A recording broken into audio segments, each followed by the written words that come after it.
it's your birthday. We gon' sip Bacardi like it's your birthday. And you know we don't give up.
Perkenalkan, nama saya Rindi Puspitasari dan rekan kelompok saya akan memperkenalkan diri menggunakan 4 bahasa, yaitu bahasa Inggris, Arab, Korea, dan Thailand, yang menjadi identitas kita sebagai mahasiswa hubungan internasional yang erat kaitannya dengan negara.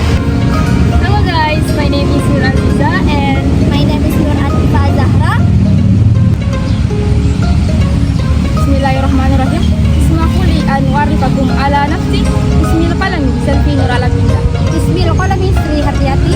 So itu bilikoi. 안녕하세요 여러분.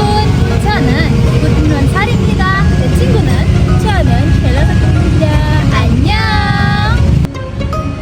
สวัสดีครับทุกคนนะครับปอมเจออาบิดปิตราฮามาดานยูซุฟครับ สวัสดีชาวทุกคนฉันชื่อซุลฟิกติซาดานีนะครับ ขอบคุณมากครับ kami dari kelompok 7 Dari Prodi Hubungan Internasional, Fakultas Ekonomi Filsafat dan Politik, Universitas Islam Negeri Alauddin Madrasah.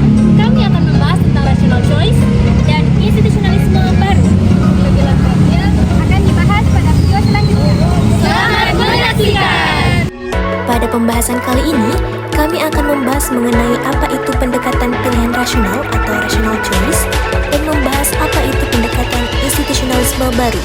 Yang pertama, ada pendekatan pilihan rasional atau rational choice. Pendekatan ini adalah suatu pendekatan yang menekankan pada perilaku dan keputusan individu, aktor, atau kelompok dalam membuat pilihan.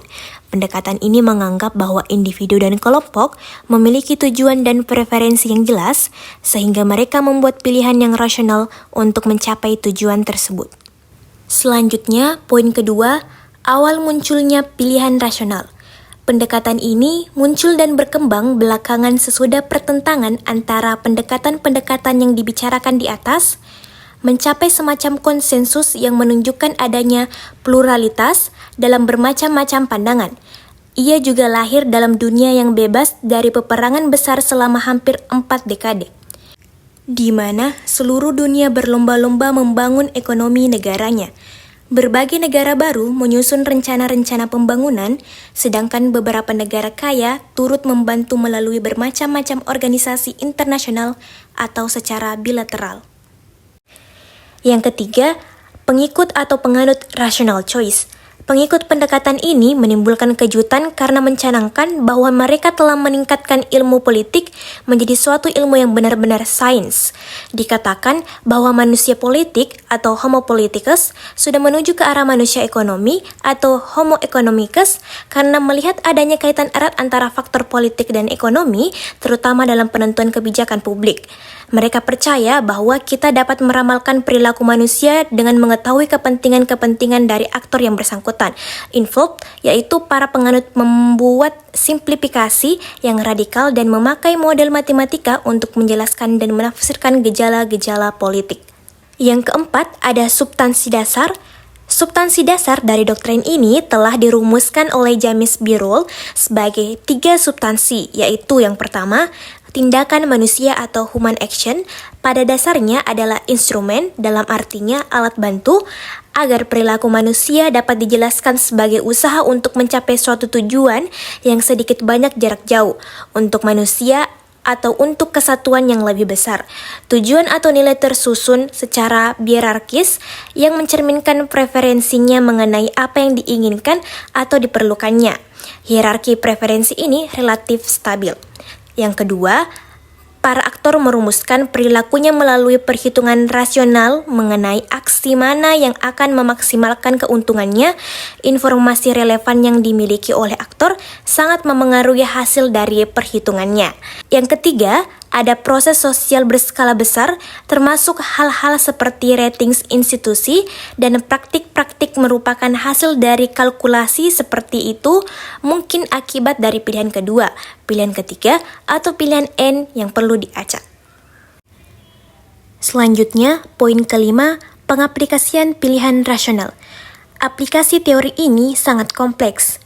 Model-model dan metode ekonomi diaplikasikan terutama dalam penelitian mengenai pola-pola voting dalam pemilihan umum, pembentukan kabinet, sistem pemerintahan parlementer, badan-badan legislatif, dan pendirian partai politik dan kelompok kepentingan. Akan tetapi, ternyata dalam perkembangan selanjutnya, analisis berdasarkan matematika ini menjadi demikian kompleksnya, sehingga kadang-kadang ahli matematika sendiri memerlukan keahlian tersendiri untuk memahaminya, sedangkan beberapa di antaranya malahan tidak dapat lagi menemukan unsur-unsur politiknya. Poin yang keenam, yaitu reaksi terhadap pendekatan rational choice. Bagaimanapun juga, pendekatan rational choice sangat berjasa untuk mendorong usaha kuantifikasi dalam ilmu politik dan mengembangkan sifat empiris yang dapat dibuktikan kebenarannya. Ia merupakan suatu studi empiris ketimbang abstrak dan spekulatif. Sementara para struktural fungsionalis melihat negara sebagai salah satu sistem dan sekian banyak sistem. Maka para neomarxis memandang negara yang mereka selalu maksudkan negara kapitalis sebagai faktor negatif dalam konstelasi politik karena sifatnya yang represif. Selanjutnya, kami akan melangkah pada pembahasan institusionalisme baru. Yang pertama, perbedaan pendekatan konstitusionalisme lama dengan yang baru. Pendekatan yang kedua ini adalah pendekatan institusionalisme baru atau new institutionalist. Pendekatan ini berbeda dengan pendekatan-pendekatan sebelumnya. Pendekatan ini disebut baru karena pendekatan ini merupakan penyimpangan dari pendekatan institusionalisme lama. Institusionalisme lama mengupas lembaga-lembaga kenegaraan atau aparatur negara, sedangkan institusionalisme baru melihat institusi negara sebagai hal yang dapat diperbaiki ke arah suatu tujuan tertentu, seperti misalnya membangun masyarakat yang lebih makmur. Usaha itu perlu ada semacam rencana atau desain yang secara praktis menentukan langkah-langkah untuk tercapainya tujuan itu. Yang kedua, asal mula pendekatan konstitusionalisme baru. Institusionalisme baru sebenarnya dipicu oleh pendekatan behavioralis yang melihat politik dan kebijakan publik sebagai hasil dari perilaku kelompok besar atau massa, dan pemerintah sebagai institusi yang hanya mencerminkan kegiatan massa itu. Dengan demikian, kedudukan sentral dari institusi-institusi dalam membentuk kebijakan publik dinomorduakan. Maka timbullah keinginan untuk merenungkan kembali pandangan ini dan kembali memandang negara dengan berbagai institusinya. Pendekatan institusionalisme baru menjelaskan bagaimana organisasi institusi itu, apa tanggung jawab dari setiap peran, dan bagaimana peran dan institusi berinteraksi. Poin yang ketiga, institusi politik dalam pendekatan konstitusionalisme baru. Inti dari institusi politik adalah rules of the game atau aturan main. Yang menjadi masalah ialah aturan yang mana dan bagaimana sifatnya, formal seperti perundang-undangan atau informal seperti kebiasaan, norma sosial atau kebudayaan. Di mana, seperti yang kita ketahui, bahwa institusi adalah organisasi yang tertata melalui pola perilaku yang diatur oleh peraturan yang telah diterima sebagai standar. Menurut Jan-Erik Lane dan Stephen Emerson, institusi mencakup 5 hal.